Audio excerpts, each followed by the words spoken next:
Okay. So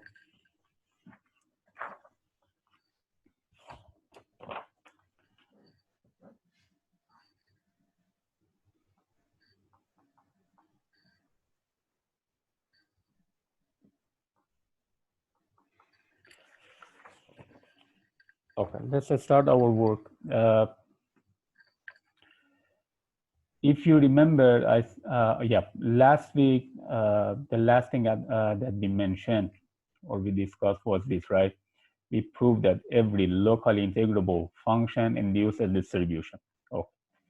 So now we have to continue from here. Yes. Dirac delta distribution. Okay. If you remember, we already gave you some examples of distributions. The distributions induced by locally integrable functions, in particular, continuous function. But if you remember, I mentioned something that not every distribution arises in this way. Okay, here you can. Excuse me. Sorry. Can you accept the people in the waiting room? Okay, let me check. Okay. Please be on time, okay? Please be punctual because the class is online, but I expect that everybody to be present at about 9:30 Bangkok time. Okay. So here you can see an example of a distribution of another type. Okay, Dirac delta distribution. Let me explain you. You can see, you can make a note. Let's say X is an element, is a vector in Rn, fixed. Okay. Every X induces a linear functional denoted by delta X on Drn, defined by this. Look at here, delta X. Okay, it's going to be a linear functional from Drn, test function space on Rn into complex number. And look at here, it maps every test function phi to, look at here, delta X maps phi to phi at X. It means the value of phi at X, a kind of evaluation map. Okay. So you make a note of this. We claim that this is a distribution in Rn. Okay.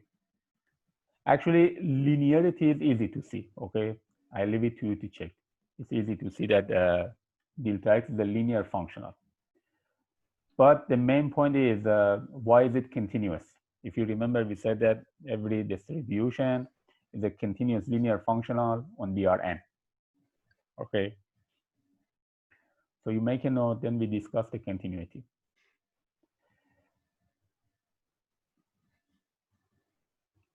So you can see we have a distribution on Rn of another type, not derived from, not induced by the local integrable functions. Or simply speaking, it's not given by integration, something like that. Okay. Now you tell me, why is it continuous? I mean, okay, when we say it's a distribution, delta X must be continuous. Do you have any idea why it is continuous, delta X? Do you have any idea? Here I mentioned, it's not difficult to see that delta X is continuous, but why? And hence it is actually a distribution in Rn.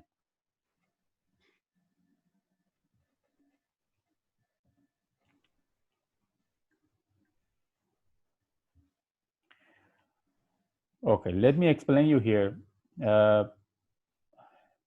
If you remember, if you want to show that, you remember we said that, okay,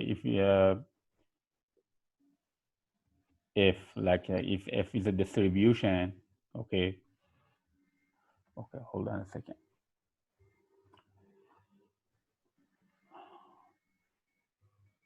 Okay, we said that if F is if you want F to be continuous, if phi m is a sequence in DRN which is convergent to phi in DRN, okay, in DRN, in test function space, right? Then we must have f of phi m, correct, convergent to f of phi in complex numbers, correct or not, in C. Okay, now look at here.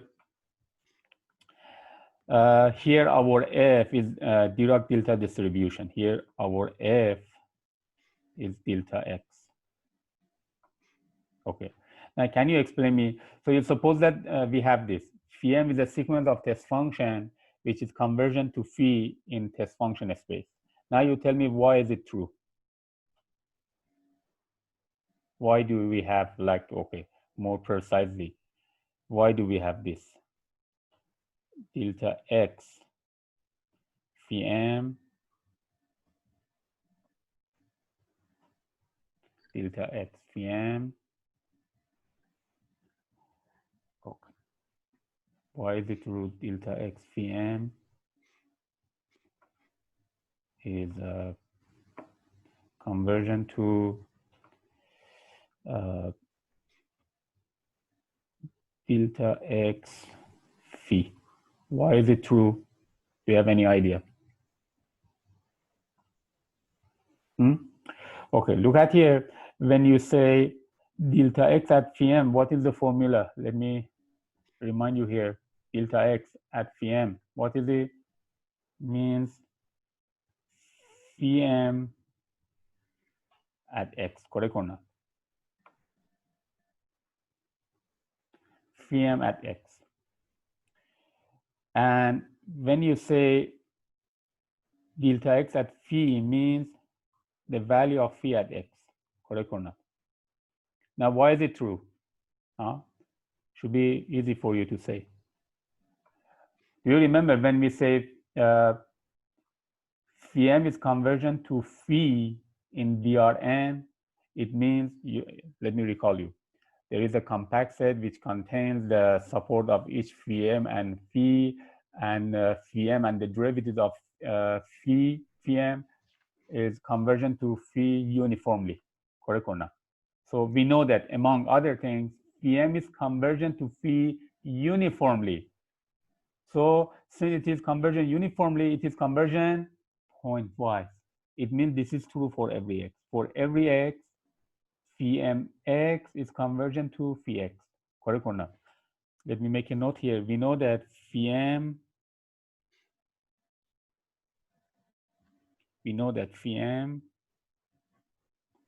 do you remember, is convergent to phi uniformly,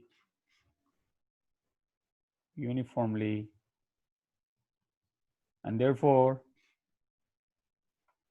phi m is convergent to phi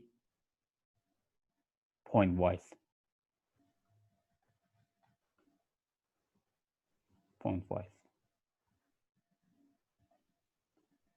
When we say pointwise, it means for every x in Rn, phi m x is convergent to phi x. So this is true. But when you say phi m at x, this means delta x at phi m is convergent to delta x at phi. And what does it mean? This means delta x is continuous. That's it. You can see it's not difficult, actually. So this discussion shows that delta x is indeed continuous. So each delta x is a distribution in Rn.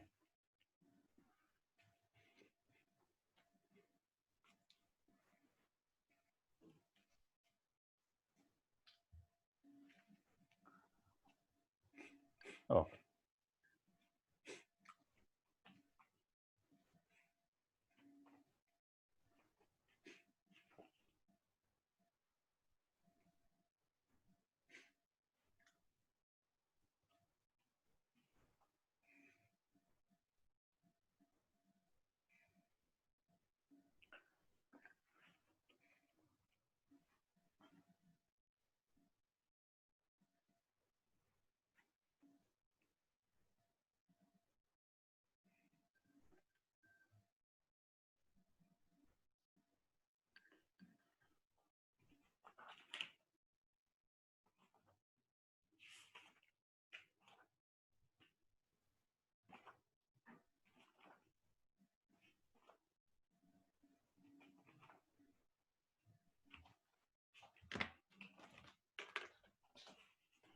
Okay.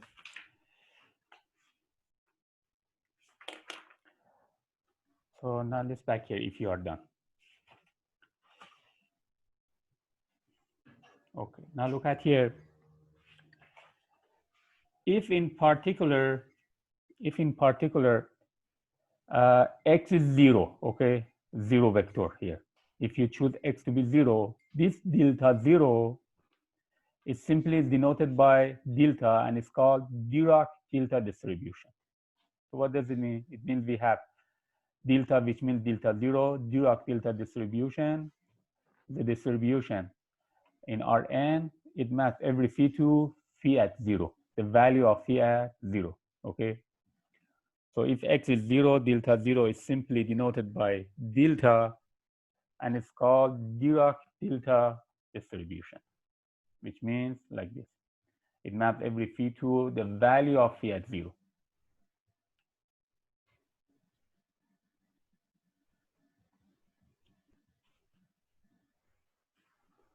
Okay, Dirac delta distribution in Rn, in n-dimensional.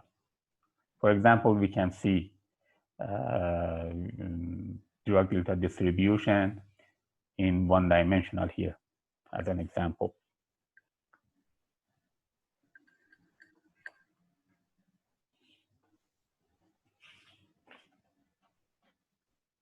So remember, when we say Dirac delta distribution, it means one of this kind of distribution, delta x, when x is 0.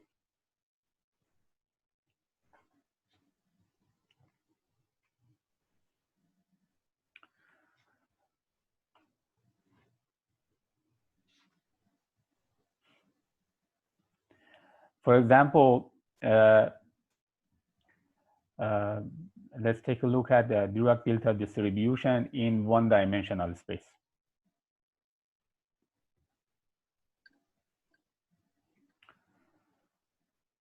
Here. Okay, first of all, do you remember as an example of a test function, we introduced this, right? This is a test function in one-dimensional, dr. It maps phi at x, if x between -1 and 1 is given by this, otherwise 0. Now, look at here. Let's say delta is the Dirac delta distribution in one-dimensional space. Like here, n is 1. So it maps every test function in dr, including this function, this particular test function, to the value of phi at 0. And what is the value of phi at 0? Okay, 0 is between -1 and 1, right? So this equals exponential 1 divided by, okay, 0 minus 1, which is exponential -1.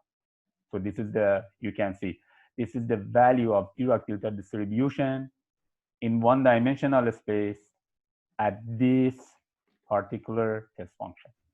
It maps this test function, this particular test function, to this complex number. Okay, real number, but every real number is a complex number.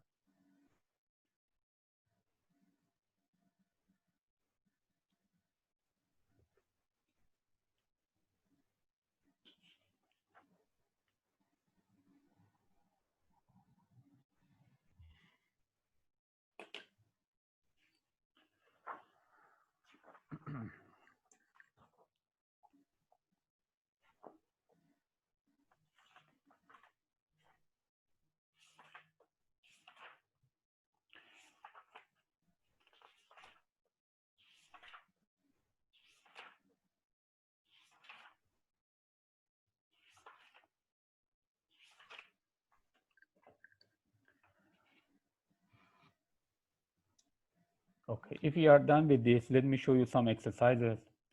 Please make a note, and your free time, you try to work on them. They shouldn't be that much difficult for you. So try to think about them in your free time.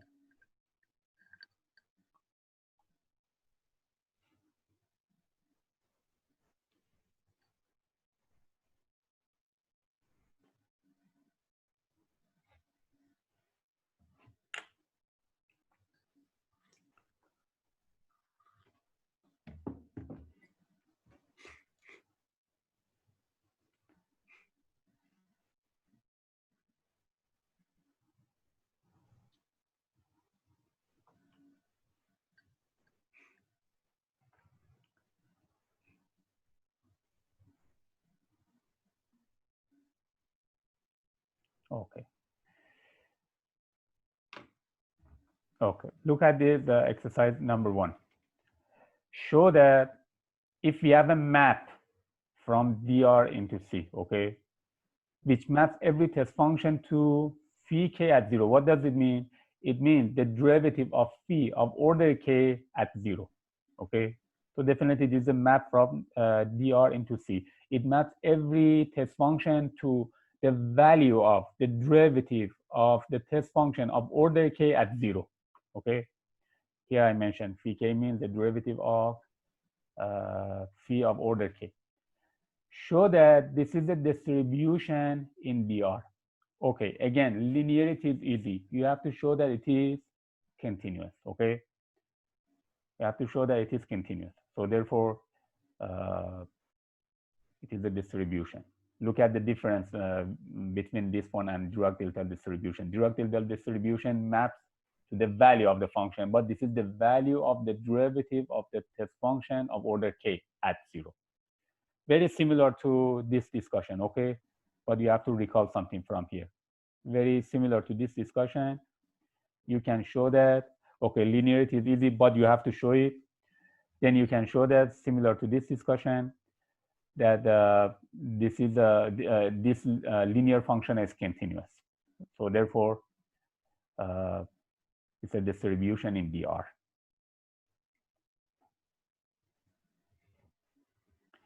I purposely choose a one-dimensional. However, we could speak about dimensions higher than 1.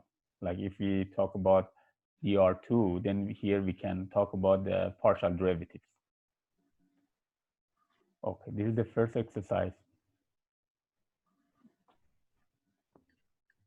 And let me explain about number 2, and you work on them on your free time.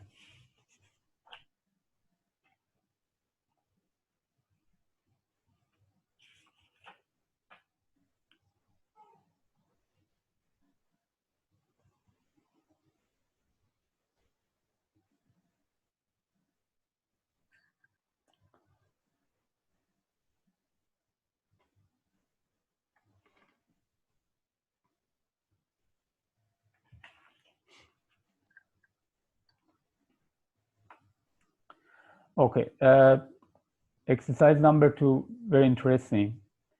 Look at here. Sorry. You suppose that f from Rn to C is a locally integrable function, okay? And A is an element of Rn, fixed. And C is a non-zero scalar, real number. Look at here, we want to show that this function from Rn into C, which is defined to be it maps every x to f of x plus a. It means geometrically means the translation of f. What you see here is the translation of f. It means we want to prove that the translation of every locally integrable function again gives you a locally integrable function, okay? It means like we have a function, like you call this one g from Rn to C, gx equals f of x plus a. So it means g is defined to be the translation of f, okay? So it means here we want to show that the translation of, for example, here if n is 1, this means translation to the left or right.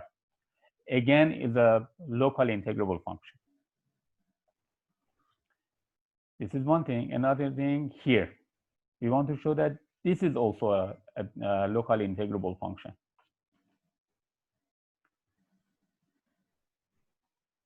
Look at here, another function from Rn into C. It maps, let's say, h, okay? H of x is defined to be f of cx.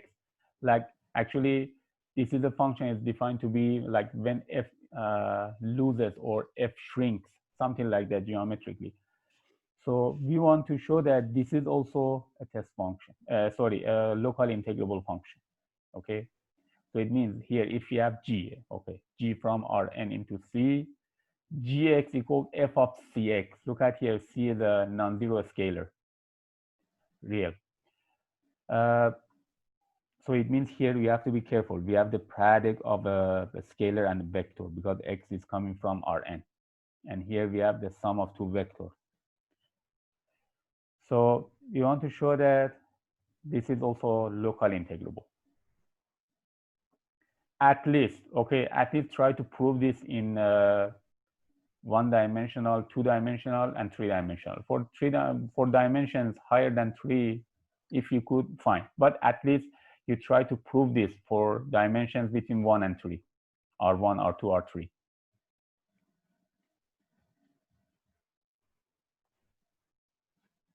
R3. Here I provided some indication for you how to do this. Look at here.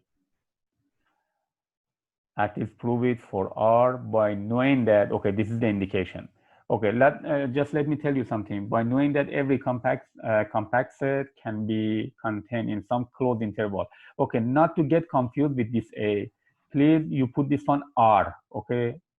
Minus A to A, it means, let me tell you here. Okay. Like, not to get confused, please write those interval as this. Minus R and R. R positive, okay, here. This is to avoid confusion with this A because we have used A here. So here put minus R and R. R is something positive. So look at here as an indication. Use this fact that if you have when you want to show this too for one-dimensional, use this fact that every compact set can be contained, because it's bounded actually, can be contained in closed or open. Even if you consider open, it doesn't matter, okay? It doesn't change the fact. So, okay, you may consider closed. In closed interval, minus R and R, okay? Also, in two-dimensional, if you want to prove this, you use this indication that every compact set can be contained in this box, okay? In this box.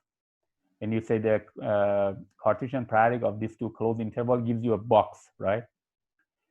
And for three-dimensional space, use this fact that every compact set can be contained in this cube, okay? Look at here, the Cartesian product of three closed interval gives you a cube, okay? Use this indication or hint to prove this, okay?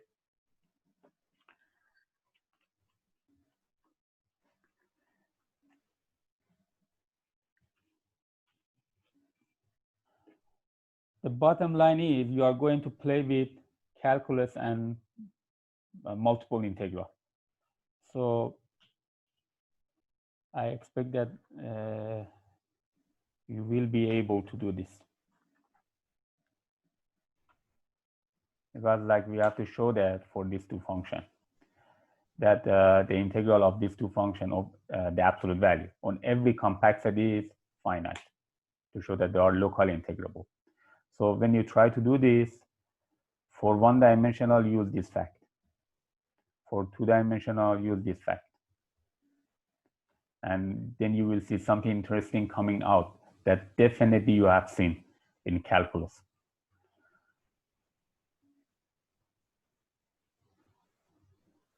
And this is for three-dimensional. Okay.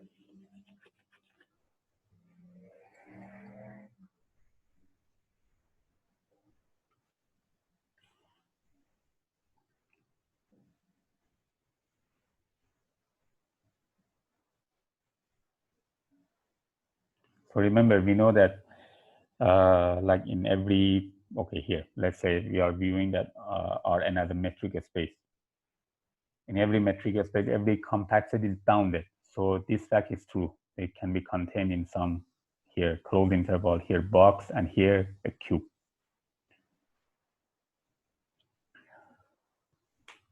Okay. We are done with this discussion. Let's move to the next discussion, which is called operations on distributions. Please make a note. Operations on distributions. You are going to see that for every distribution, we can define derivative, and the derivative of every distribution of any order exists.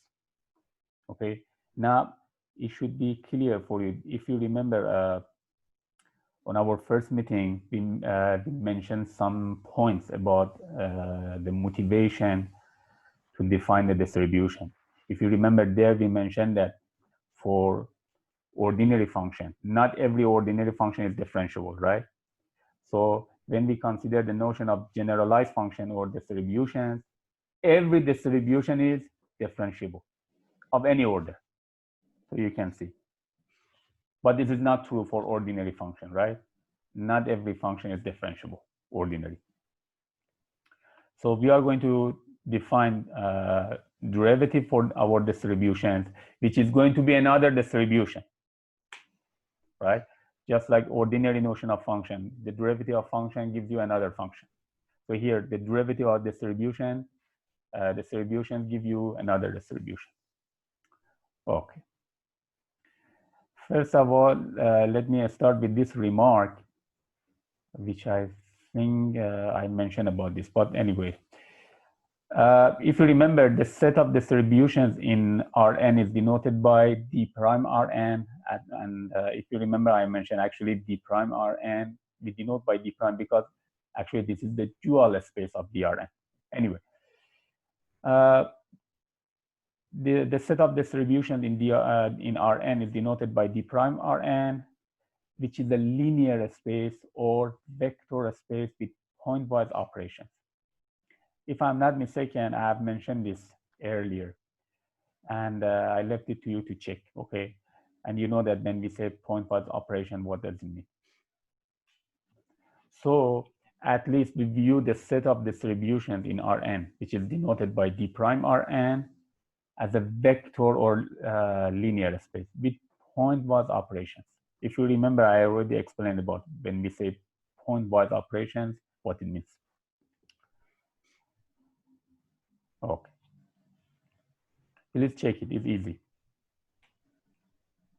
I'm quite sure that I have mentioned about this last time.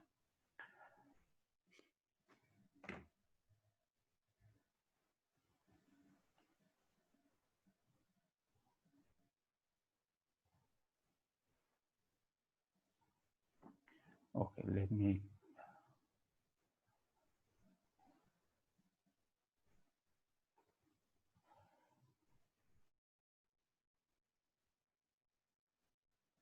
Okay. You can see here I mentioned, now we want to define derivative for distributions, which is again a distribution, and for motivation to see how we are going to do this, okay? Look at this discussion here, okay? Step by step I explain you. So what you are going to see gives you a motivation how to define distribution, how to define derivative for our distributions.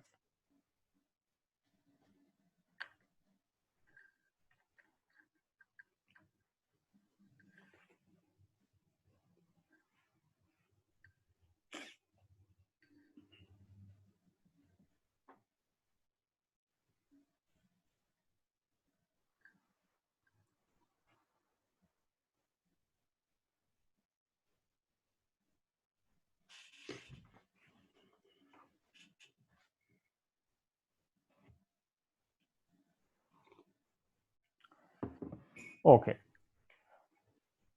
If you remember, okay, we discussed it.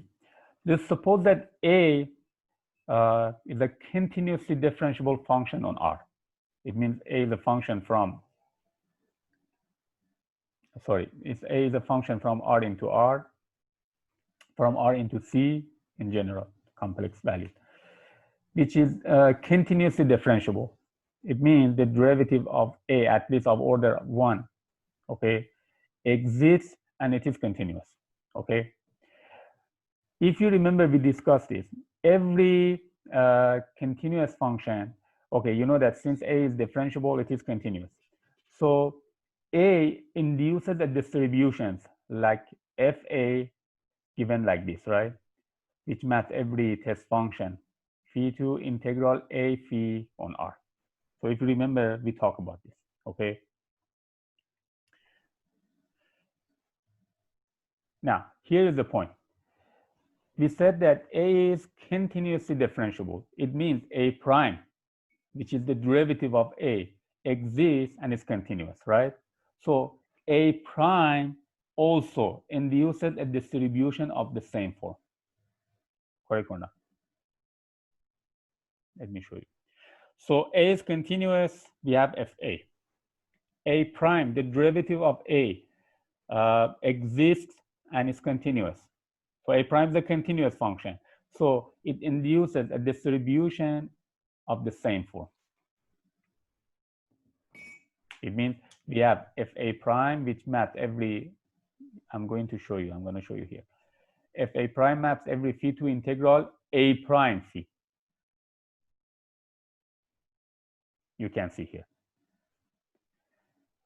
It also induces the distribution FA prime of the same kind as above.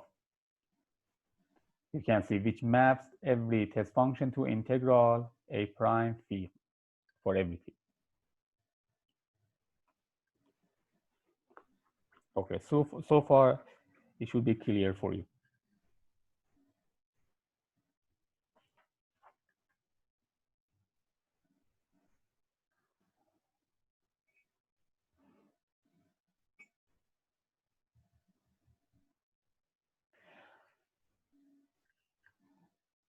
So you write up to here, then I give you the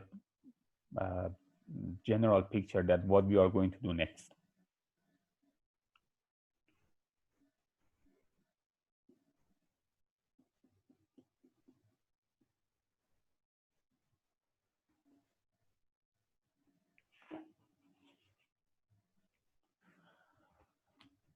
Okay, look at here, let me explain you something here. Okay.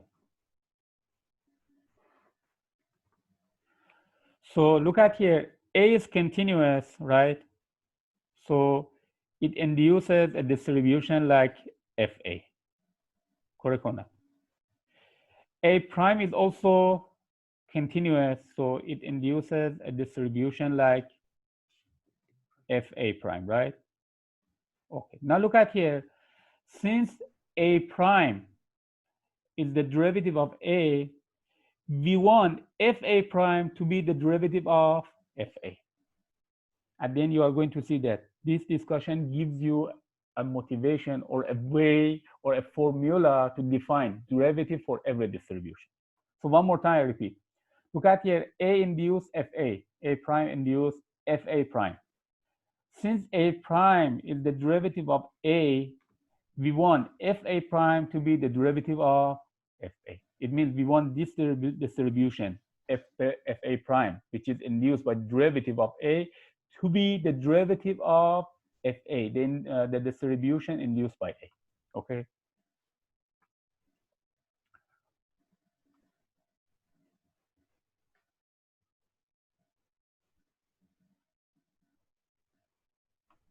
Okay.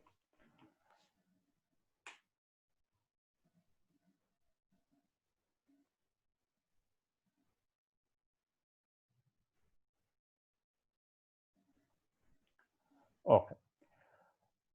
Now, what are we going to do? Okay. You can see I mentioned here. For this integral, let's apply the method of integration by parts. Okay, you can see I mentioned for the integral on the right hand side of 1.1, it means this one, we want to apply integration by parts. So I'm quite sure that you are familiar with this technique of integration, right? Okay, for integration by part, we are going to choose A prime dx, it means the product of these two, A prime dx, to be d phi, you can see here.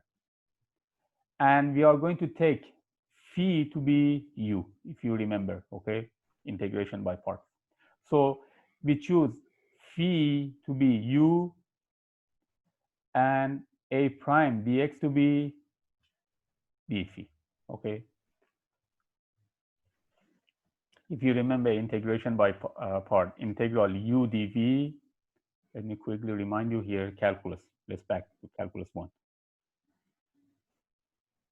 Integral u d phi equals uv minus integral phi du. And this is true if you are, okay, this is an, even if you are talking about the definite integral. Okay, so this is the formula of integration by parts.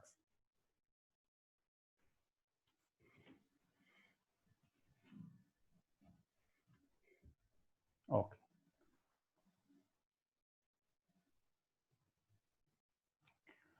So you can see f prime at phi, which is integral a prime phi dx on r, which means integral from minus infinity to infinity. Look at here, this a prime dx is d phi and phi is u. So we get simply integral u d phi.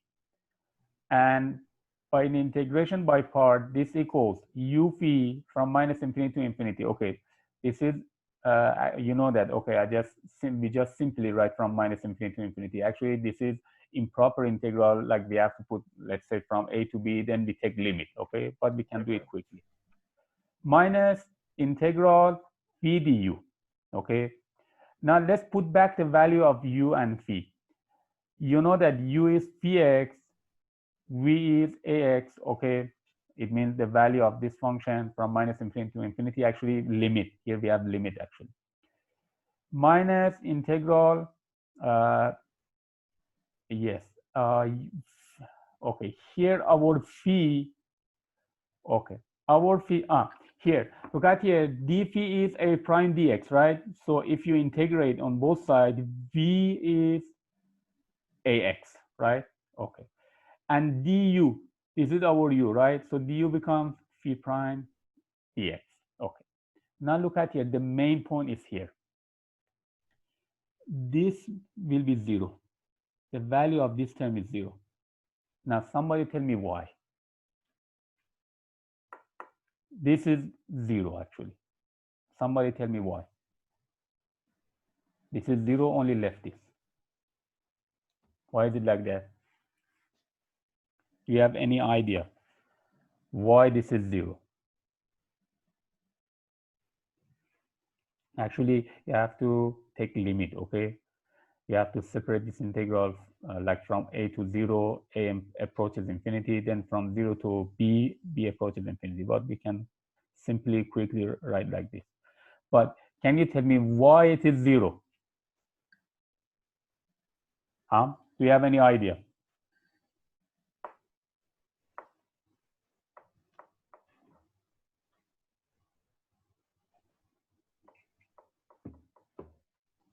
Okay. Look at here. Phi x is a test function, right? What does it mean? It's infinitely continuously differentiable with compact support. Compact support.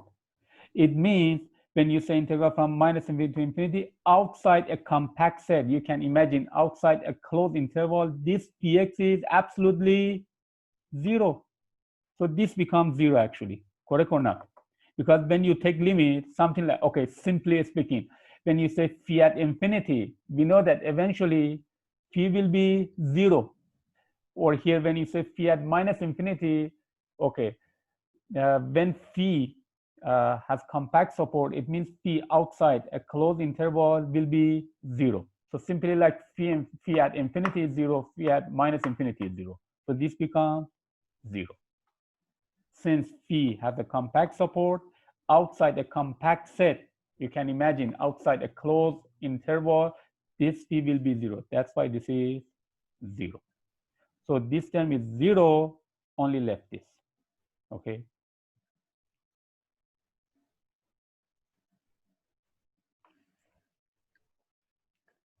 Now we get something interesting. Now look at here. This is 0, so only left fa prime at phi equals minus integral from minus infinity to infinity ax phi prime dx. Now somebody tell me what is this? Okay, this minus you keep it. What is this? What is this? Do you agree with me? This is fa at phi prime. Why is it like that? Okay, this is 0 left minus integral a phi prime dx, and this integral means the value of fa at phi prime. Why is it like that? Huh? Look at here. Let's get back and look at the formula of fa. Look at here. Fa maps every test function to integral a phi, right? Now look at here. The derivative of every test function is a test function. Do you remember we mentioned this in some lemma without proof? So phi prime is a test function. So when you say integral a phi prime, it means the value of fa at phi prime. Correct or not? Look at here the formula of fa. It maps every test function to integral a phi, including the derivative of phi, which is another test function. So fa at phi prime is integral a phi prime. So what you see here is actually fa at phi prime. Okay, you write down this. Now we look at this equality or equation again to see what it is telling us.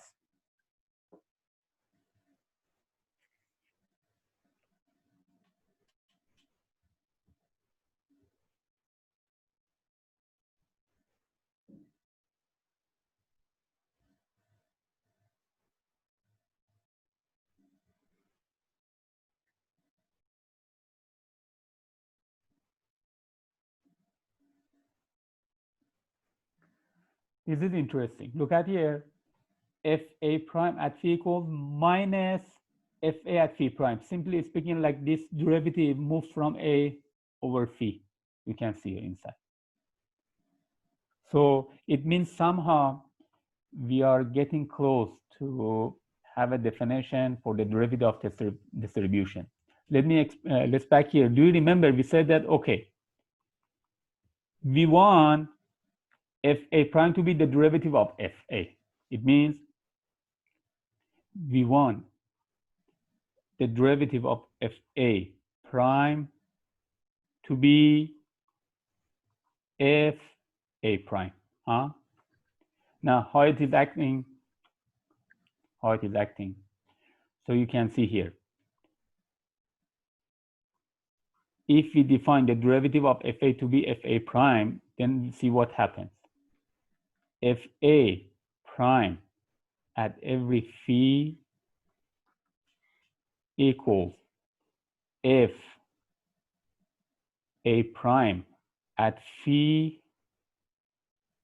and fa prime at phi, look at here, fa prime at phi equals minus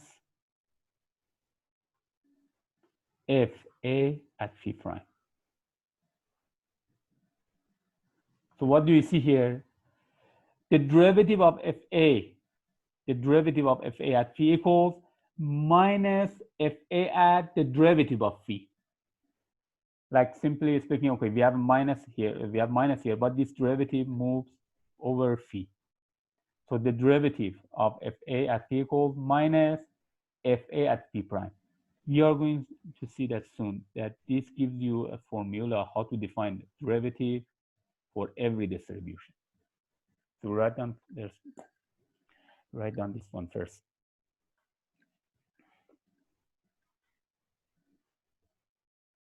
So it means if you look at this one and this one only, this is what we get.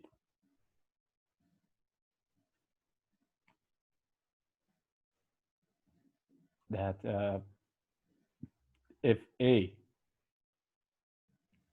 prime at phi equals minus if a at phi prime. This is what we get.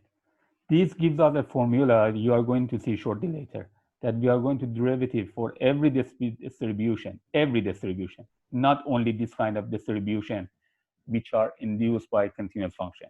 We are going to define the derivative of every distribution by this formula. But before that, we have to mention something.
Now look at here. Actually, I've mentioned, but okay. Note that we want the new notion of derivative for generalized function or distributions to coincide with the classical one for functions. Okay. What does it mean? It means, therefore, as a prime is the derivative of a, we want or we view fa prime as the derivative of fa. Okay, you write this. If you remember, I mentioned. So a prime is the derivative of a. We want fa prime to be the derivative of fa. From this discussion, we get a formula or we get some idea how to define derivative for every test function.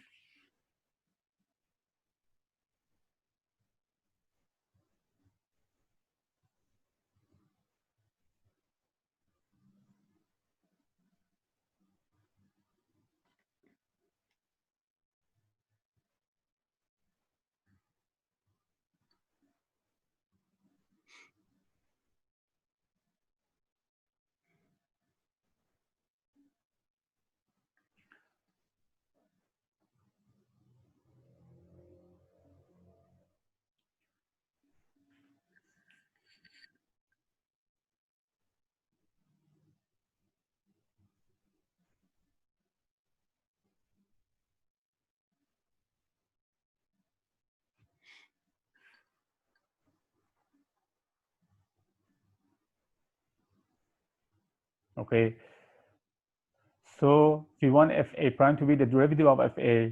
So what we got? Yeah, I mentioned just now. Fa prime at phi equals fa prime at phi and minus fa at phi prime. This is what we got, right?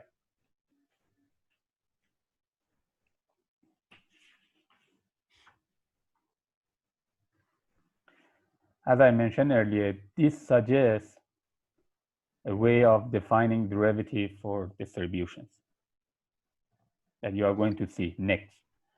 We are going to formally define the derivative for every distribution. Not only in one-dimensional space, in Rn actually, in n-dimensional space.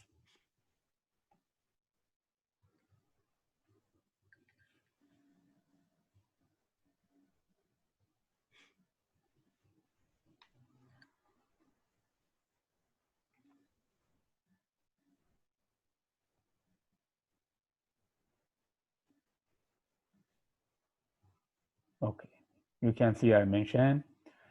Hence, this suggests us that to give the following definition in general. It means we are going to define derivative for our distribution in general.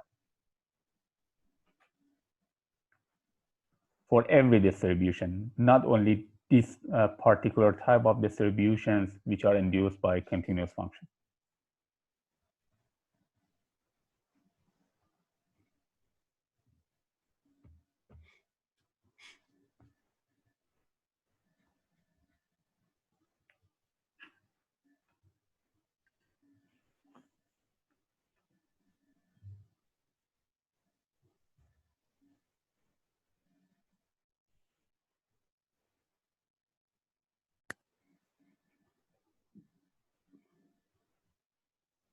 Okay, now here you can see the formal definition of the derivative for distribution. Look at here, if f is a distribution in Rn, in general, in dimensional, then the partial, okay, look at here, when we are talking about Rn, in general, we are talking about, okay, we have to talk generally about, so we have to talk about partial derivative.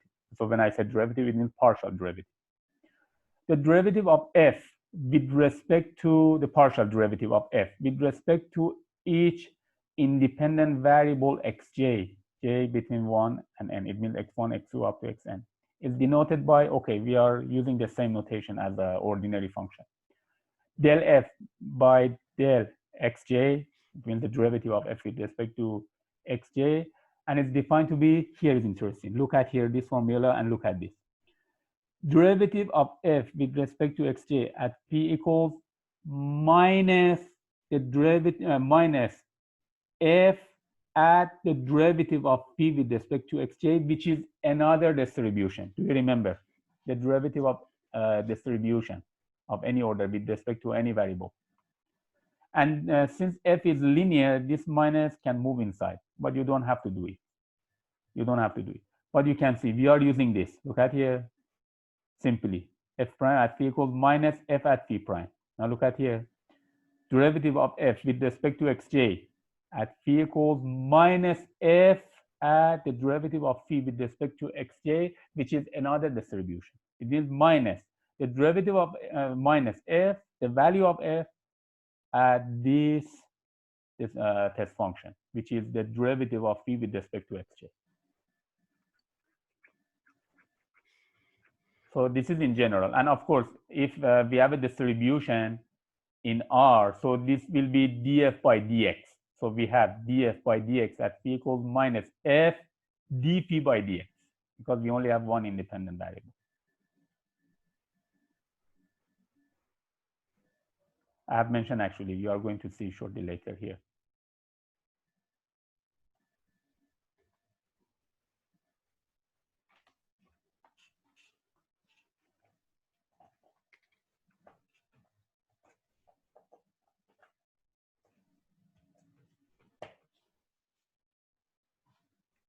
And of course, it's easy to see that this is another distribution in Rn, okay?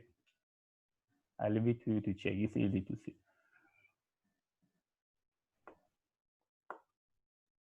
So this is the formula in general. This is the definition of the derivative of distributions in general, okay?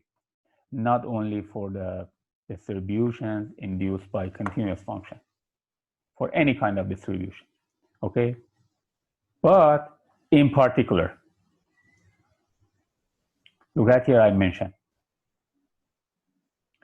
In particular, look at here, in particular, if f is a distribution which is induced by a continuously differentiable function a on Rn, okay? We are talking about n-dimensional.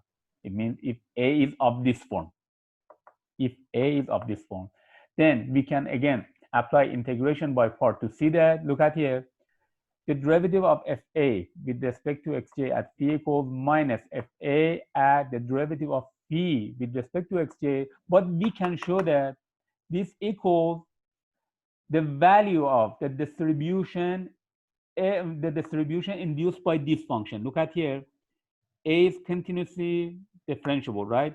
So the derivative of a with respect to, let me make it bigger a little bit if you want to see. Oh, sorry. Here. So you can see this is the distribution induced by the derivative of a. This is the derivative of a with respect to xj. So this is a continuous function. So this is a distribution induced by this continuous function. The value of this distribution at p. So bear in mind, in particular, if f is of this form, if f is induced by a continuously differentiable function, then we can go ahead here. We use integration by parts to show that this equals the value of this distribution at phi. And this is the distribution induced by this continuous function, which is the derivative of a with respect to xj.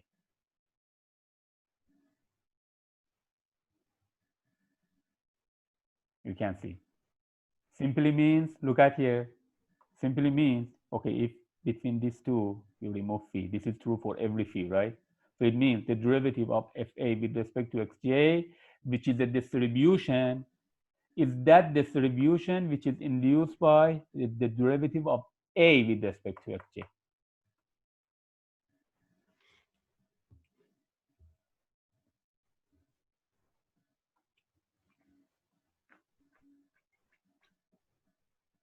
Now we are going to repeat this discussion again for one-dimensional, okay? This is in general in dimensional. Let's repeat what we said here for one-dimensional.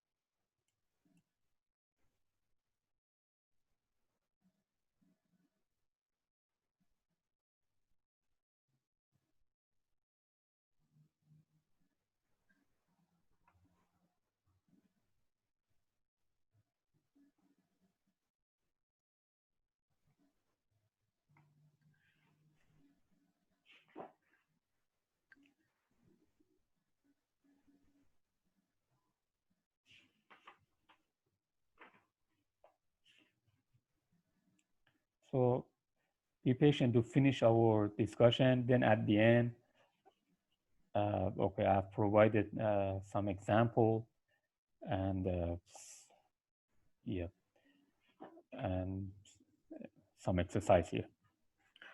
So let's repeat this for one-dimensional. So in particular for distributions in R, okay, let's repeat again. If A is any distribution, the derivative of f with respect to x at phi equals, okay, or simply f prime at phi equals minus f at the derivative of phi, which means minus f at phi prime for every test function. And therefore, now, in particular, if f is of this form, it means if f is induced by a continuously differentiable function. What happens? Okay, of course, this is the general formula, but the derivative of fa will be fa prime.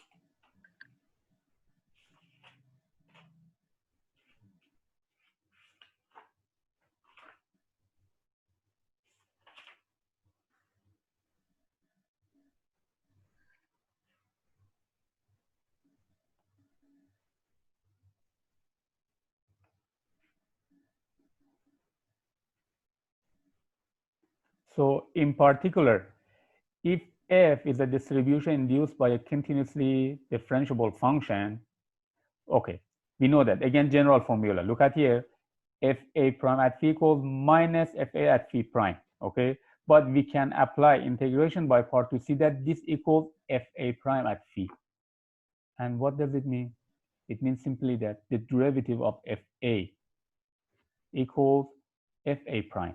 It means the derivative of fa, which is another distribution, is that distribution induced by a prime, which is a continuous function.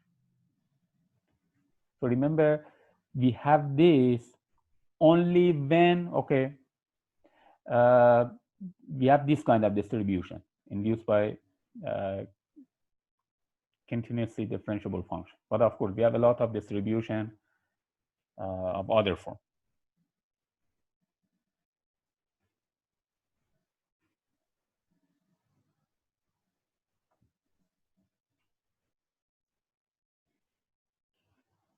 So next we have a remark. Let me talk about that remark. Then I think better we go for a break. Then we continue for one more page, some explanation, an example, and exercise. Then it is enough for today.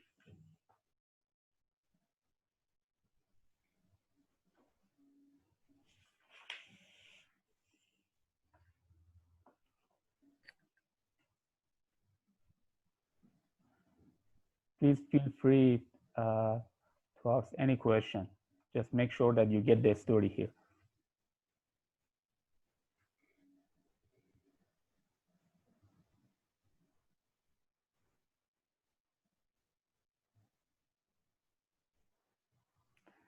Okay, remember, this is nothing, just it's a point at the end of sentences. Okay, fa prime.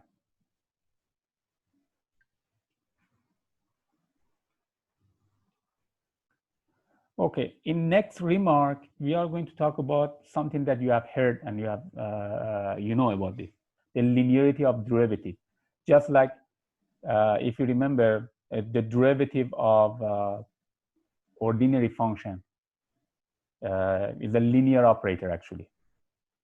I think you have heard about that. The derivative is linear. It means the derivative of f plus g is like f plus g prime is f prime plus g prime, and derivative of lambda f equals lambda f prime. Derivative is linear because, like, if you view every derivative as an operator, like it gives you like it maps f to f prime, the derivative of f. This is a linear operator. This is true for the derivative for distributions. also.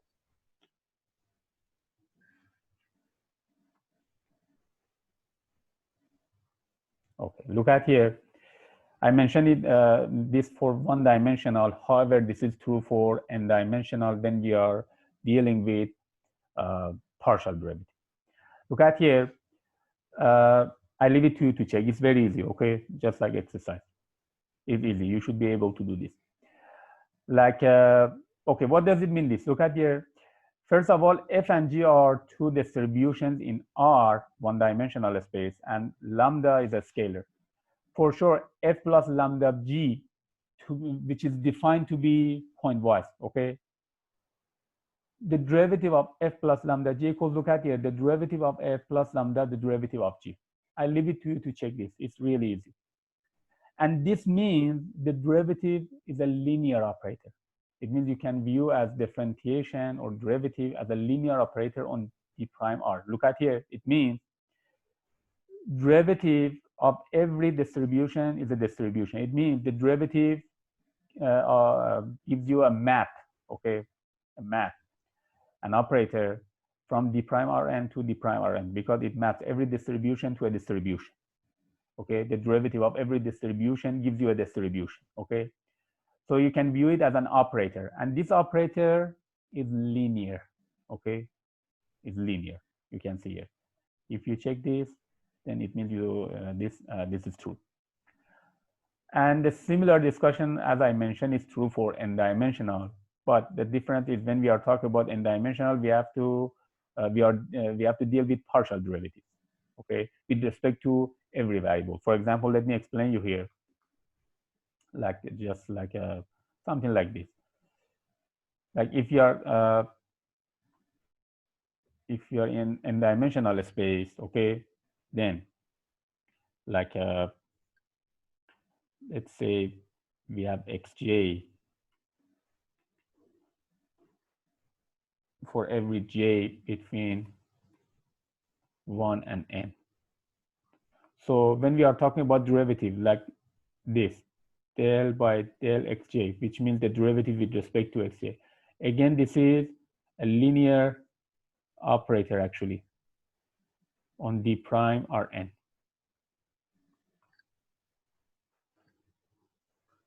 D prime rn. So we know that the derivative with respect to xj, it maps every distribution to a distribution. It means the derivative with respect to each independent variable gives a distribution. So you can view it as an operator from d prime rn into d prime rn, but we can show that this operator is linear.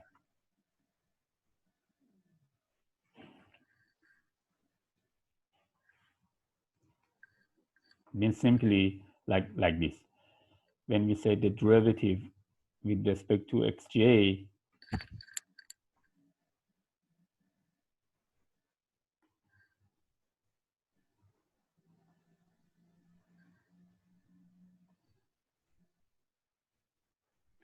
f plus lambda g, f and g are two distributions in Rn, is equal to derivative of f with respect to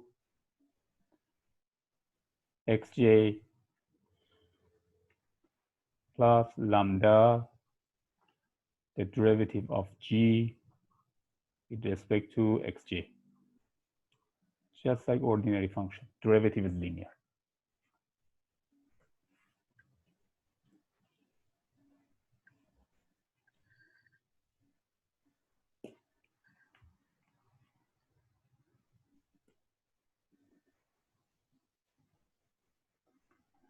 We just use the definition of the derivative to show that left-hand side equals right-hand side.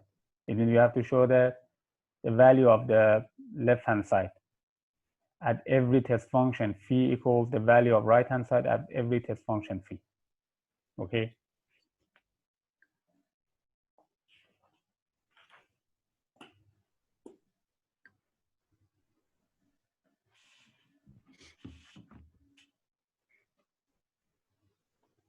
Okay. Here, similar discussion holds for d prime Rn. Okay. better we stop here to have a break, like no more than 20 minutes, okay? Then we continue after break. We have one more page explanation that we are going to talk about that. Similarly, we can talk about the higher order derivatives and without any problem. Every distribution is differentiable of any order. And then some example and exercise. Okay, do you have any question? Is there any question? Huh? Let me pause the recording for a while.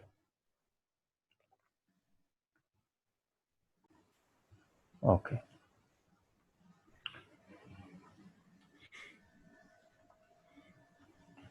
$1.5.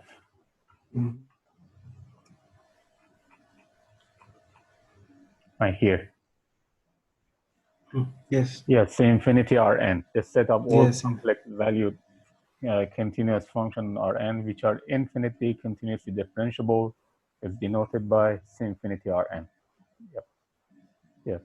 So simply C infinity Rn, it means the set of all functions Rn which are infinitely continuously differentiable. Okay, thank you. I'll take it. So, okay, let's back to, okay. So, okay.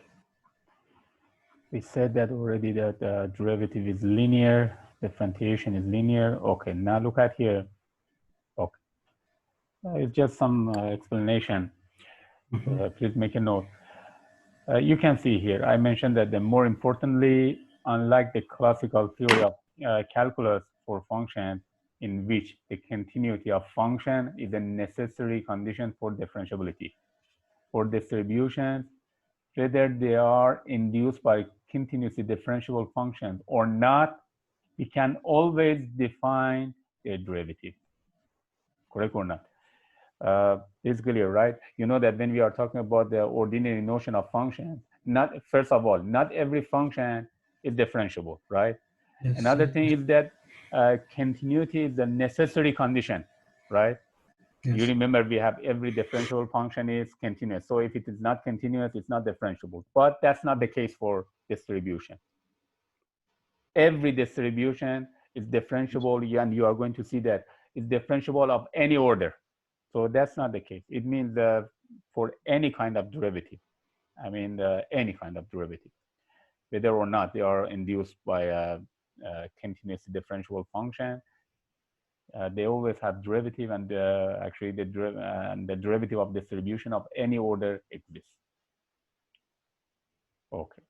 Why? You can see here, because we mentioned, like for one-dimensional space, derivative is defined by, look at here, f prime at phi minus f at phi prime. Like simply speaking, this derivative moves over phi prime, and there is no problem. We know that phi prime is a test, phi is a test function, and the derivative of test function of any order exists. Yes. So you can see, we can define the derivative of distribution, every distribution, without any problem. Every distribution is differentiable of any order, actually. You can see here I mentioned f prime always makes sense because phi is a test function. Sorry, phi is a test function. Phi prime is also a test function, so there is no problem. Minus the value of phi at phi prime, and phi prime is a test function, and phi is infinitely continuously differentiable. So we can define the derivative of the distribution of any order. You are going to see that without any problem.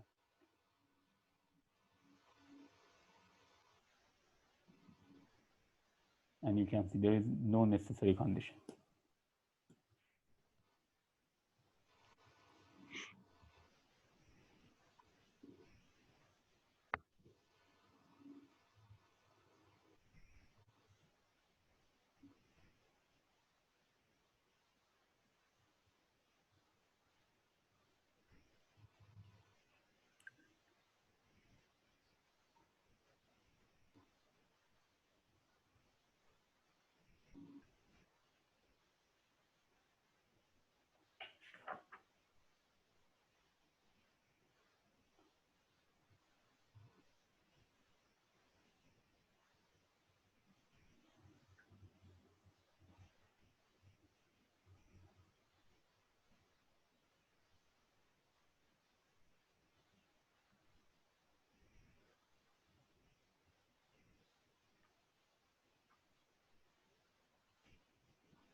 So you write up to here, then I explain. As a consequence, we can also define the higher order derivatives of each distribution.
So here you can see I mentioned, as a consequence, we can also define the higher order derivatives of each distribution. Whereby mathematical induction, okay, look at here, by mathematical induction, we can show that. Okay, let me explain you something about here. Of course, we have to prove it by mathematical induction. For example, okay, let's move here. Like, okay. Okay, look at here. Suppose that we are talking about distribution in one-dimensional space, okay? Okay, so we can define the higher order derivative as usual. Look at here, let's say, okay, when we say d to f by dx2 at phi, this means the second derivative of f at phi, right? And what does it mean this? This means, look at here, do you agree with me? This means d by dx of df by dx, correct or not, at phi. Okay. So let's see what happens. Let's move here. And look at here, df by dx is a distribution, right? Okay. Not to get confused, you can view this as a distribution like g, correct or not? Let's call it g. Now, when we have dg by dx, what does it mean? It means minus g at d phi by dx, correct or not? Look at here, when you say df by dx, it means the derivative of f, which is another distribution. Yes. Yes. I heard someone has a question. Excuse me. Yes. Please accept me to join in this class because I. Where is your request? I cannot see your request. Where is your request? I cannot see.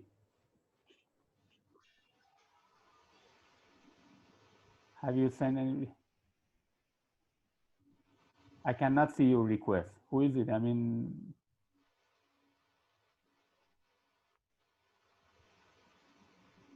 can you see the screen here now? Can you hear me? Can you see a screen? If you can, it means you are in already.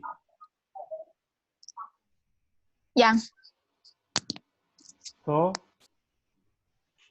okay sorry okay, no problem.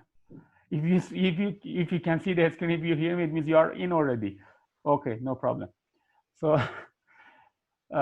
okay, look at here. I said df by dx is another distribution. Let's call it g. Okay, now it means we have dg by dx at phi. Okay, so this equals minus g at dphi by dx. Correct or not? Yes. Or okay, like this. Let me write it like this: minus g at simply Phi phi prime. prime. Yes, exactly, phi prime. Now look at here. Can you tell me what is, okay, minus, what is g? G is the derivative of f, right? So minus, we have df by dx, G. okay, yes, at phi prime. Phi prime. Correct or not? Look at here. This is the distribution. df by dx means the derivative of f. Phi prime is a test function. Okay, now you tell me, okay, this minus here. Now you tell me, what is the derivative of f with respect to x at phi prime? Yes, also minus. Exactly. We have another one, minus f, look at here, f at the derivative of phi prime. When you say the derivative of phi prime, it means the second derivative of phi. So here we have like phi, okay, sorry, let me make it a bit better. Minus, okay, we have phi double prime. It means the second derivative, something like that. So look at here, minus, minus, positive. So we get f at the second derivative of phi double prime, simply. Okay.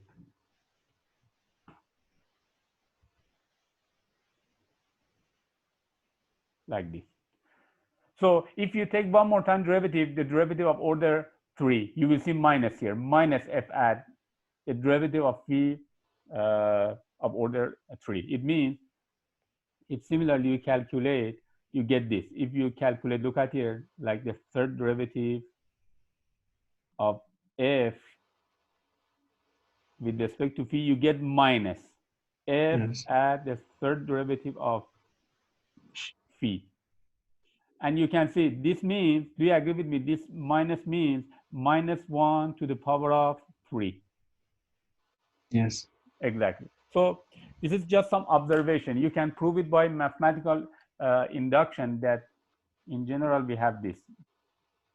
I mentioned, okay, here, that derivative of order k at phi equals minus 1 to the power of k, okay,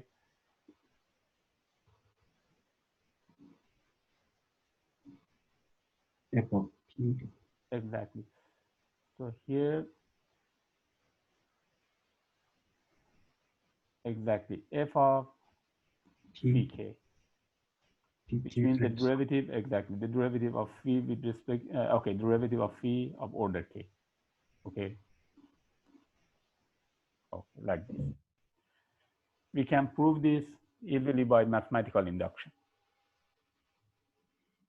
So you can see, okay, this is for one-dimensional space. The same story is true for n-dimensional. That you can see, if you have a distribution like f in one-dimensional space, the derivative of f of any order exists. And equal, look at here, f k at phi, it means the derivative of f of order k at phi equals minus 1 to the power of k. F at phi k, this means the derivative of phi of order k. Of course, here this means like df, the derivative of phi with respect to x of order k, dk phi by dxk, something like that.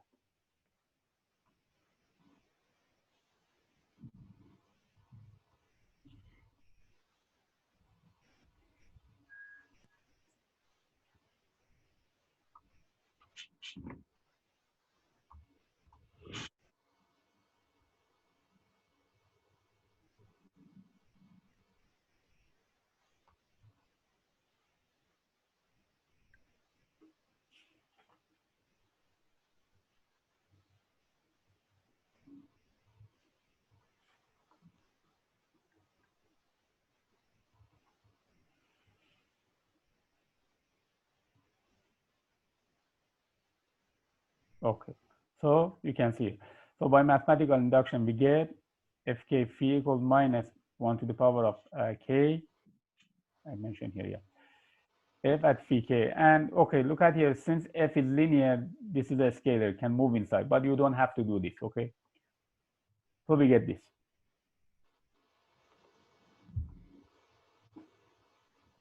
Now let's repeat this. Let's repeat this. In particular, if f induced by a continuous function. We don't have to repeat actually, but we just, I would like to give you some more explanation in particular for this kind of distribution induced by a continuous function.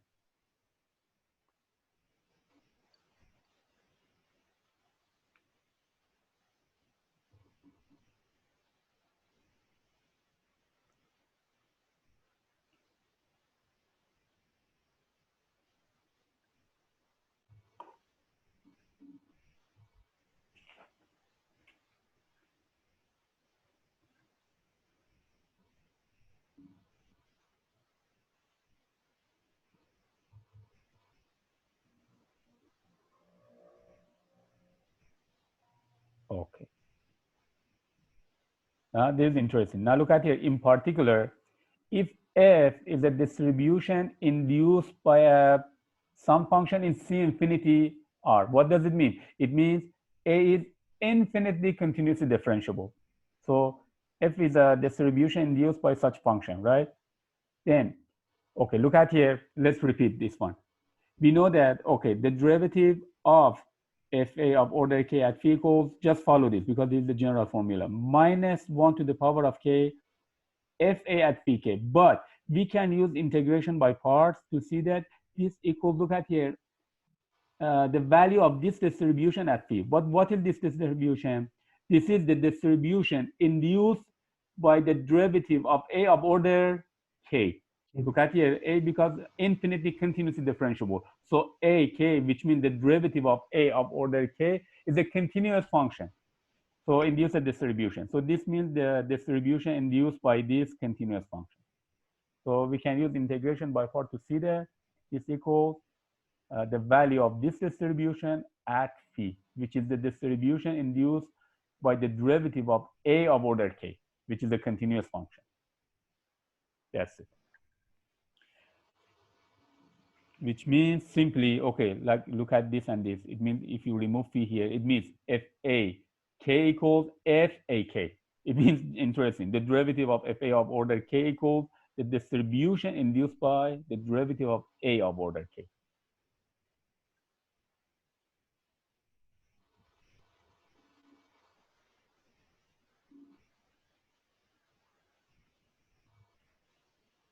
So look at here, a must belong to C infinity Rn because we want to define the derivative of any order. So it must be infinitely continuously differentiable. What does it mean?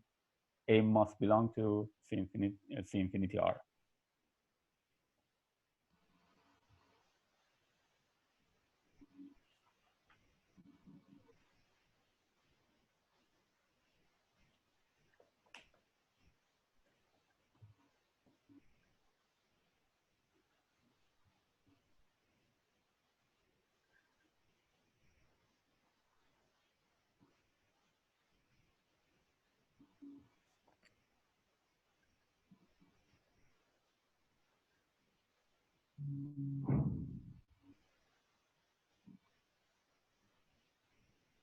Okay, you can see I mentioned here, which means that FAK, which means the derivative of FA of order K equals FAK, the distribution induced by the derivative of A of order K.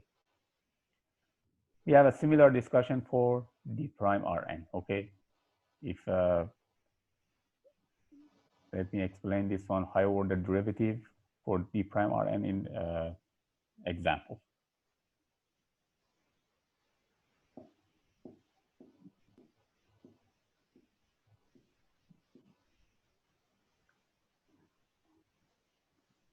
Okay, next we have two examples, and I have provided one exercise for you. So we are done by for today, okay? Of course, we may talk about some other kind of operation on distribution.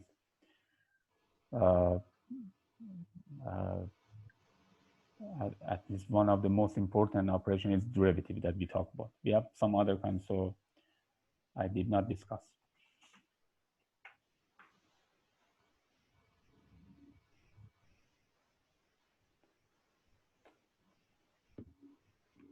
Okay, next example is very interesting. You will see what it comes out.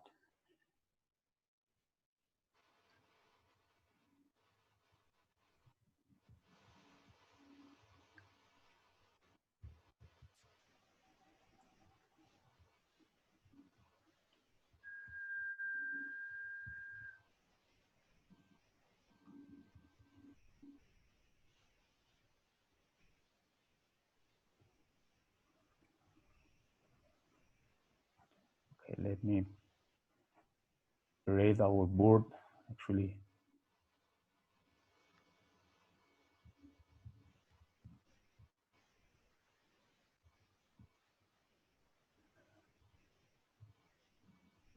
Okay, now look at this example, it's very interesting. Suppose that A is a real number and G is the characteristic function of this open interval, chi A and infinity. What does it mean? It means G is defined like this. If X belongs to this interval, which means if X is greater than A, 1, otherwise 0, okay? G is a characteristic function, and if you remember, we proved this, every characteristic function is locally integrable, right? Yes. And every locally integrable function like G induces a distribution Fg using the integration. Now we want to calculate or compute the derivative of Fg. But remember, F is induced by G, but G is not continuous, okay? Be very careful, do not use this formula, okay? G is not continuous.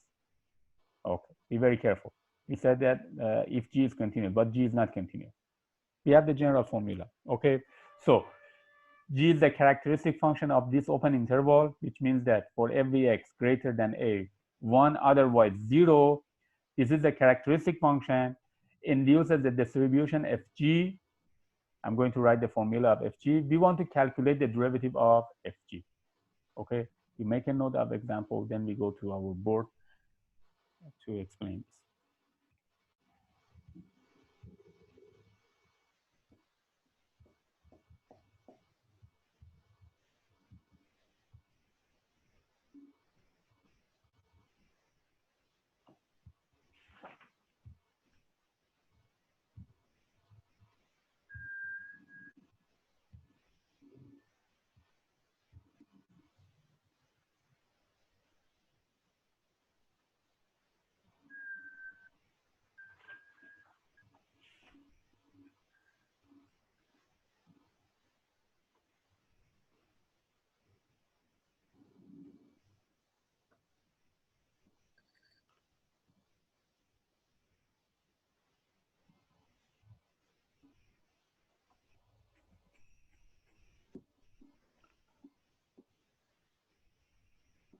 Compute the derivative of the distribution Fg, which is induced by G. Okay, first of all, so you remember, okay, what is the formula of Fg? Just to recall you, Fg maps every test function like phi in dr to, you tell me, do you remember? Integral on R, it means actually integral from minus infinity to infinity, right? Yes, G of X, it doesn't matter, phi first order, because it's product is commutative. Okay. P of X. Phi of X dx. Okay. For every test function phi, dr. Okay. Now, we want to calculate this, right? Look at here. df G by dx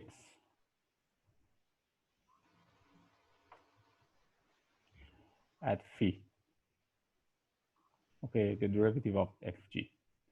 Okay, just follow the formula. What is the formula? This equals minus, minus exactly, minus f at fg, actually, fg at phi prime, okay, at phi prime. And this means minus, okay, you have the formula of fg, right? For every test function, including f prime, because f prime is another test function. This equals integral from minus infinity to infinity, correct? Gx g prime x. phi P prime x, yes, x, phi prime x, phi prime x dx. dx. Okay. And this equals minus, look at here, when you say minus infinity to infinity, look at the how to say, definition of g. Function. For x greater than a is 1, otherwise 0. So we have to break this integral as a sum of two integral. It means I want to write it from minus infinity to a plus a to infinity. So you keep this minus here. So we have minus bracket here. So we have integral from minus infinity to 0 gx, sorry, to a, actually, okay, from minus infinity to a. That is correct, but we cannot get what we want. Gx phi prime x dx, okay, plus integral from a to infinity gx phi prime x dx. Okay, close the bracket. Now look at here, when you say from minus infinity to a, it means for every x less than a. Look at here, for every x less than equal to a, gx is 0. 0. 0. Exactly. So it means this integral actually is 0. This integral is 0, only left this, okay, only left this. So let me erase here to have some more space.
Okay, very good.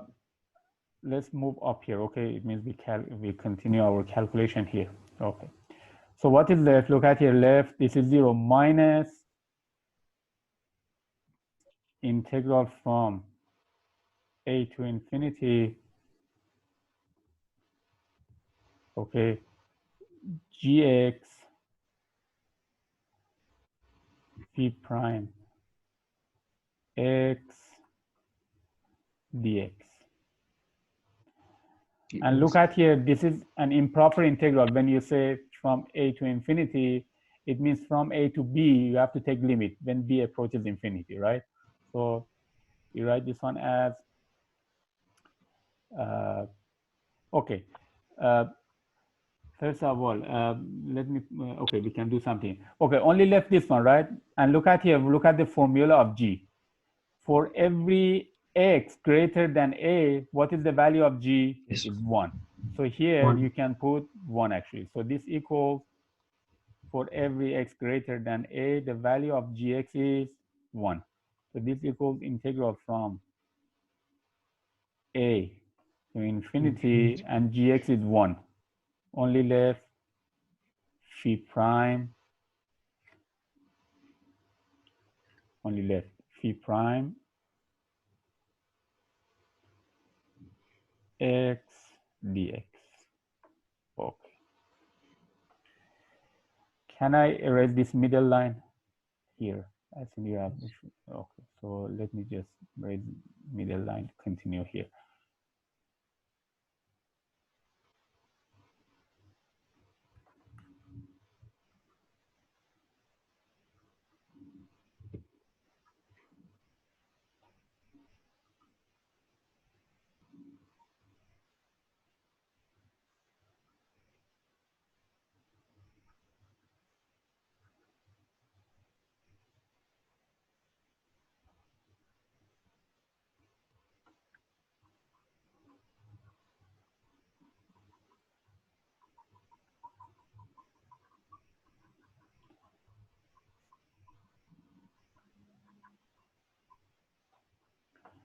Okay, look at here. We have minus, okay, this is an improper integral, right? When you say integral from a to infinity, it means actually the limit of this definite integral, right? Limit integral from a to, let's call it b, it doesn't matter, anything that you call phi prime x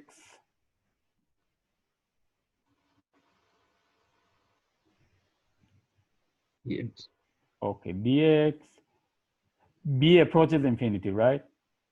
B approaches infinity. Remember, this is an improper integral. This is the definition. Okay. Let me erase this one here, not to be messy here. Okay.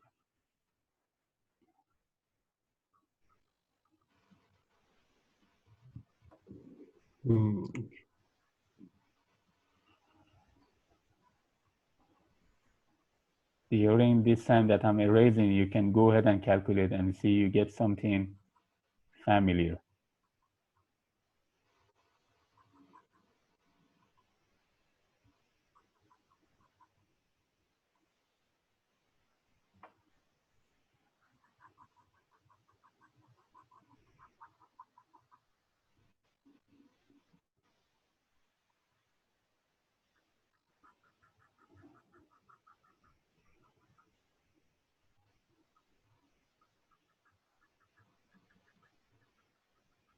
Okay. So now let's move here. So we have minus limit b approaches infinity. Okay, what is the answer to this integral? Integral from a to b, phi prime x dx. Okay, what is the antiderivative for phi x? Exactly, simply we have phi x. Yeah, we have phi x, the limit of phi x from a to b. Okay, phi x is on the derivative of here. Okay, and this equals minus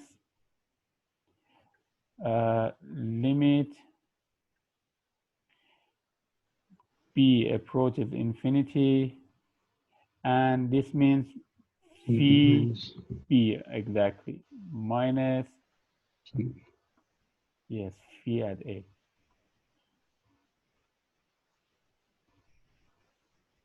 Okay, now look at here. What is the answer to this limit? Can you tell me? Look at here. Phi a is a constant, the limit of constant itself. But what happens to this? The limit of phi of b when b approaches infinity. What is the answer to this limit? This is constant actually. So this equals phi a.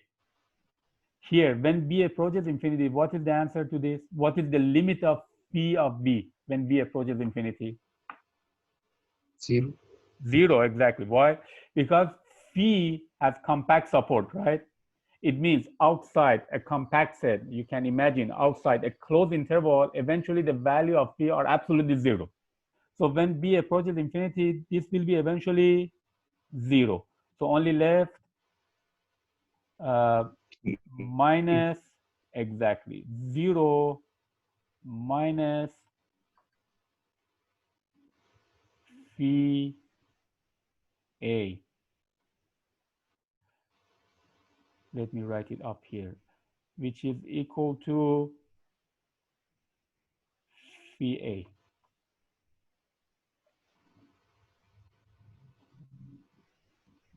Okay, are we done? Look at here.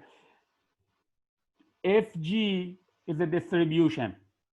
The derivative of Fg with respect to x at phi. It means you have to get some distribution here. The derivative of that distribution, oh, sorry, you have to get a distribution and the value of that distribution at phi.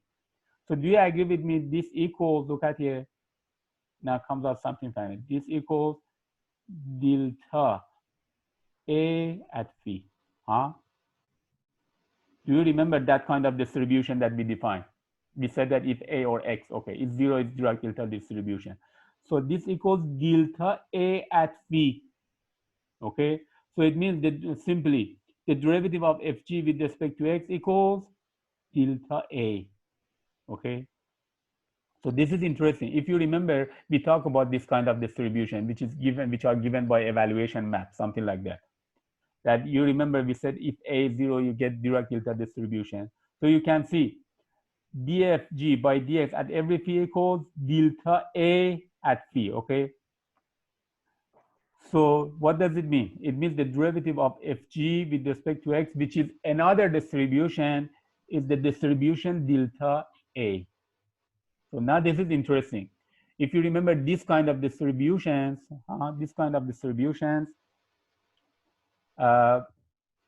to say, yes, they are not rise from continuous function, but you can see they are the derivative of distributions induced by locally integrable function. Okay, so the derivative of fg is the distribution delta A, which maps every phi to phi at A. So this kind of distributions are not induced by any locally integrable function or any continuous function, but they are the derivative of the distributions which are induced by local integrable function.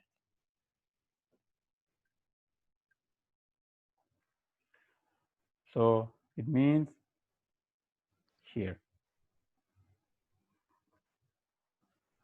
this is the answer.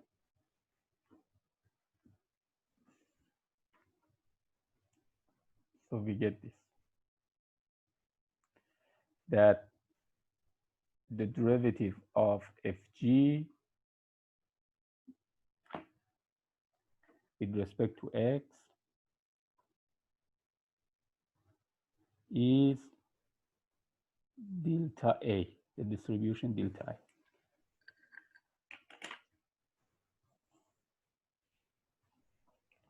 So this is interesting.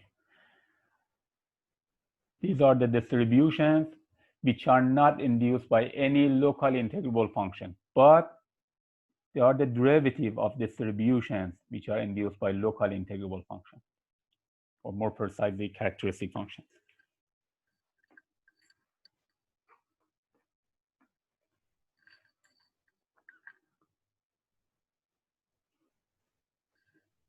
Okay, another example.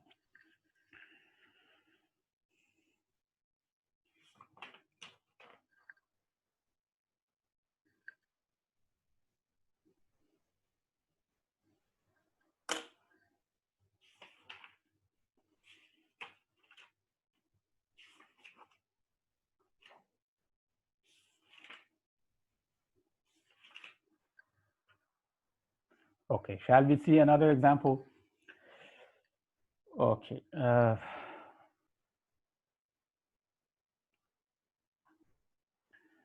Now, okay, another example. Example 1.23. Okay, look at here. You remember the Dirac delta distribution in R in one dimensional, okay? We want to calculate the derivative of Dirac delta distribution in one dimensional of order k, okay? And then in the second part, we want to calculate the second, okay, this here we are talking about, okay, here we are talking about Dirac delta distribution in one dimensional, here in two dimensional. So in two dimensional, we want to calculate the second derivative of Dirac delta distribution, first with respect to x, then with respect to y. Okay, starting with this first. Okay, you make a note of the example first.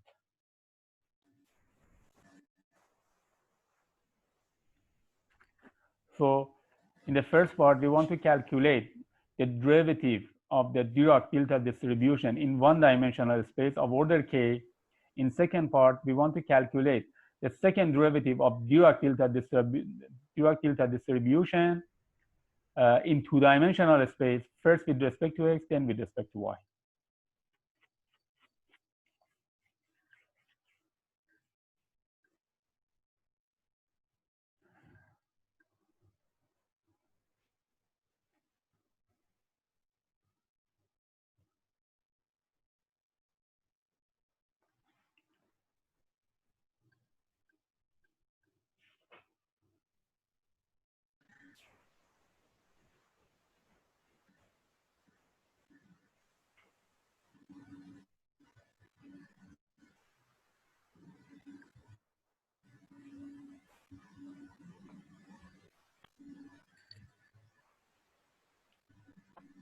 Okay, let's do it. Okay. Let me open a new page.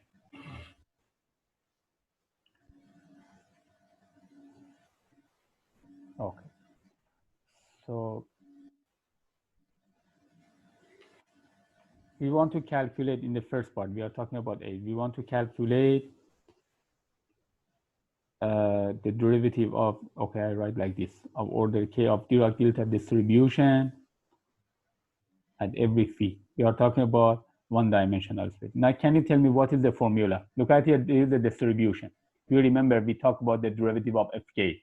So what is the formula? Can you tell me? Minus Delta, 1. exactly.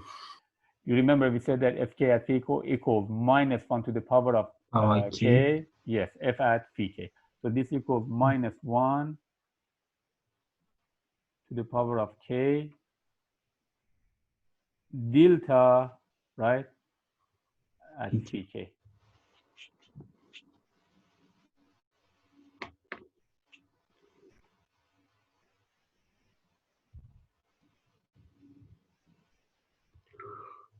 And then what?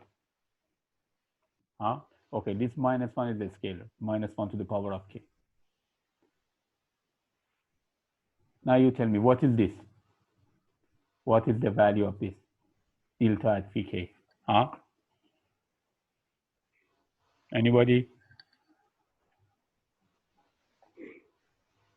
Okay, look at here. Phi k is a distribution, right? Delta, Dirac delta distribution at every test function, it maps that test function to the value of that test function at 0. So this equals phi k at 0. So this is the answer. It means minus 1 to the power of k, the derivative of order k of phi at 0, right? Is it? Do you remember how we define a Dirac delta distribution? And of course, here, if we have phi, then we can calculate the derivative of phi and then calculate. But here, we are talking in general for every phi. For every phi in DR.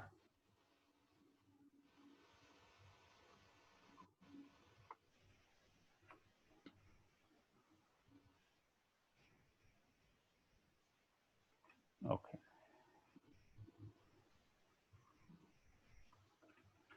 Okay. So this equals, like this is the distribution, this is the test function. So delta of that test function equals the value of that test function at 0, if you remember.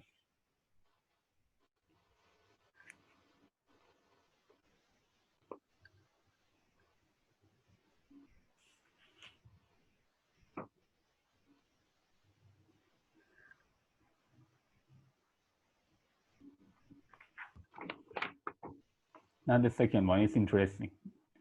What should I write? Okay. For second one, we are talking about Dirac delta distribution in two-dimensional space. Okay, here we are in R2. Okay. So we want to calculate the second derivative of Dirac delta distribution first with respect to x, then with respect to y at phi. Phi is any test function in DR2. Now what should I write here? Just follow the formula. Okay, first of all, look at here when you say the second derivative of this distribution with respect to first. Okay, so it means, do you agree with me? This means derivative with respect to y of this distribution. This distribution, this derivative of delta with respect to x, correct or not? At phi. Huh? Okay. Now look at here.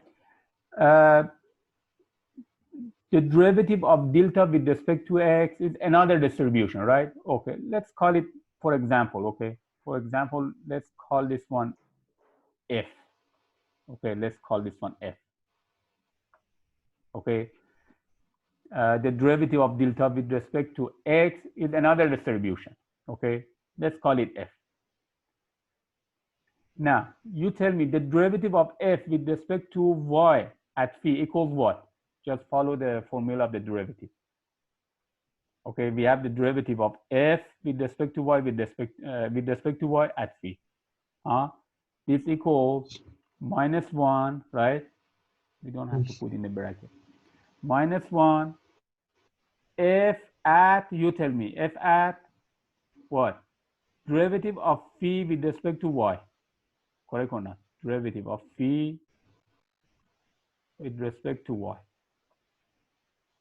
which is another test function. Now let's move down here. Minus, okay. Now, what is our f? You tell me, what is our f? What is our f? Now you tell me, what is our f? Is this distribution? The derivative of delta with respect to x at this test function, which is the derivative of phi with respect to y. So this equals minus, now you tell me, what is the value of this?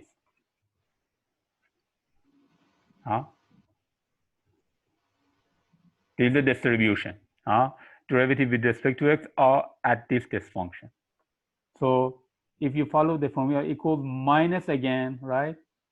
Minus delta, look at here, this delta at the derivative of this test function with respect to x. So we have at derivative with respect to x of this test function, which is the derivative with respect to y. Correct or not?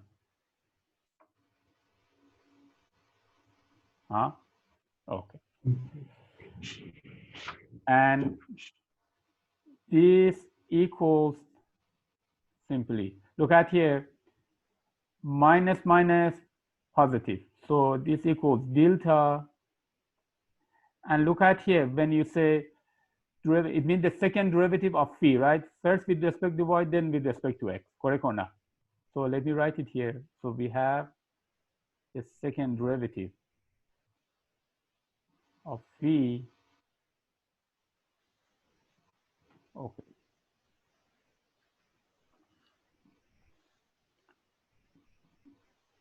Second derivative of phi. Okay, little bit the space not enough. Let me move up here. Can I erase the first line here? Okay, let me erase this line.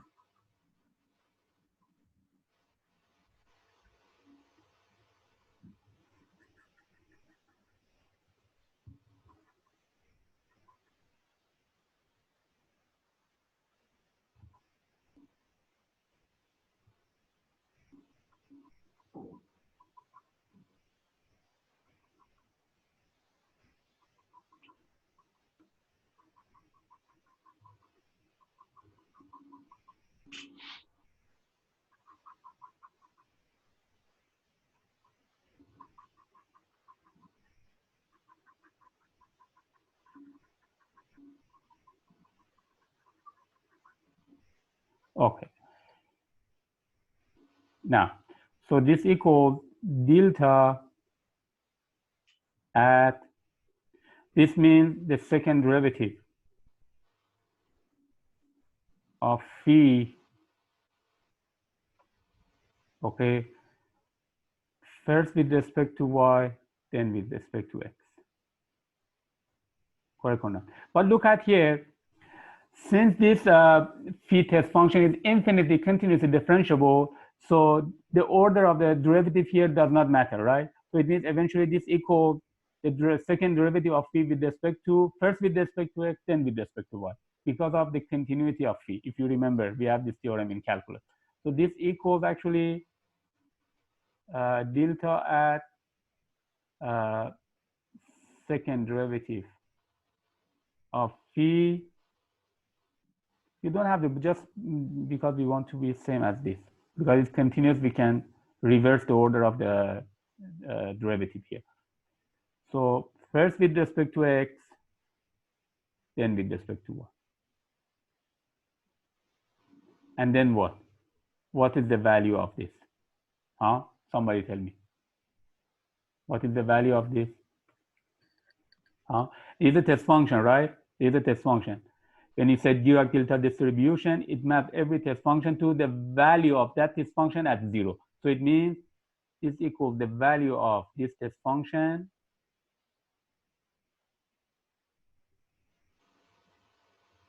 at 0. When we say 0, what does it mean? 0 of R2. It means 0 and 0, okay? 0, it is for x, this is for y. Here's the answer, right? It is a function of two independent variables. So the value of this function at 0 and 0. It means when x is 0, y is 0. Because this is the Dirac delta distribution. When we say at 0, it means 0 of R2, which is. Now, of course, if you have the test function, then we can calculate this derivative to give more precise answer. But okay, this is for every test function in R2. For every phi in dr2. This is the answer.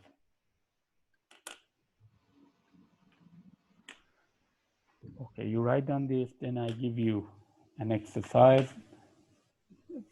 Then enough for today. Actually, we are done with this discussion. Next week, we can talk about sequence of distribution. So you write down this.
Okay. Now look at here. Okay. I provided an exercise here. Please make a note. Fix a phi 0 in dr. Okay, so it means phi 0, sorry, is a test function in dr. Fix it, okay? And suppose that a is a function on R defined by, look at here, ax equals sine phi 0 x. Actually, you agree with me, phi is a infinitely continuous differentiable function because it's a composition of two infinitely continuous function, infinitely continuous differentiable function, right? Sine and phi 0. Anyway, so a is a continuous function. This continuous function induces a distribution, okay? Induces a distribution like fa. Now, we want to find the derivative of fa with respect to x at phi 0. Okay, just follow the general formula. Yes, we know that, okay, this f, like f is induced by a continuous function, and we know that in this particular case, what happens to the derivative. Just follow the formula at the end. Of course, if you use the integration by part, you get f at a prime. So phi0 fixed is a test function, and a is defined to be the composition of sine and phi0, which is definitely continuous because it's the composition of two continuous functions. Now, it induces a distribution fa. The derivative of fa with respect to x, the value of the derivative at phi0. You calculate it. It's easy, just playing with calculus and integration. I believe that you are able to do that. Okay. So with that being said, we are done for today. We could finish a bit earlier, just fine, as long as we can cover all topics.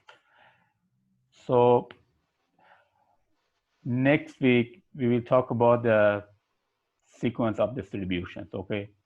You are going to see that actually the vector space of distribution,